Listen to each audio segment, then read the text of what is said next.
Hi guys, we're going to show you 3 coaching cues / regressions that we'll use with barbell hip thrusts. Just so you guys are familiar with the exercise, Brett's going to do just a couple exercises for us. Come on up. Hips fully extend, glute activation at the top. He's coming all the way through.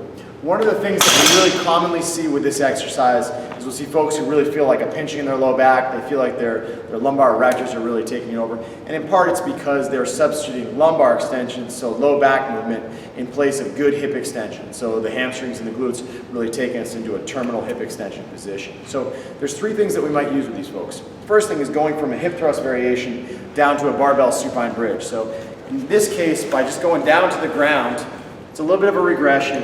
And what we can actually do is we can use the ground as feedback to kind of create that more neutral lumbar spine position. So it's a little bit easier to figure out how much extension you're in if you can actively push that low back down to the ground, flatten out, create that little bit more posterior pelvic tilt, and then go through some of your bridging. Okay, so regression number 1 is just go down to the floor, use the floor as feedback. We'll go back up onto the bench now. Okay, when we actually test this, there's a couple things that we can kind of look at.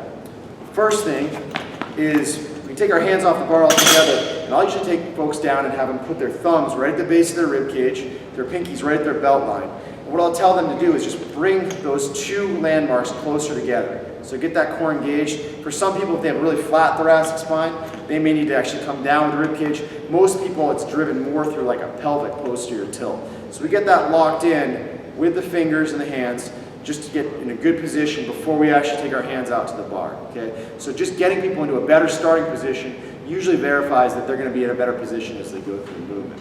The last thing that I really like to do with folks when we initially teach this is I don't emphasize really driving the heels to the floor and exploding up on that first rep. A lot of people, similar to what you see when someone's trying to break the bar from the floor too quickly on a deadlift, when they pop off the floor, they might go right into lumbar extension if that's kind of their path of least resistance. So what I generally tell people is I want you to slowly build up tension through your hamstrings as you lift the weight off the ground. So there should be kind of this period where he's slowly building up a little bit of tension before he actually comes up off the ground and finishes with those glutes. So 3 cues. 1, go down to the floor for a barbell supine bridge. Use the ground for some feedback. 2, you can get those ribs and pelvis locked together. And 3, just slowly build up tension and don't break the bar from the floor quite so quickly.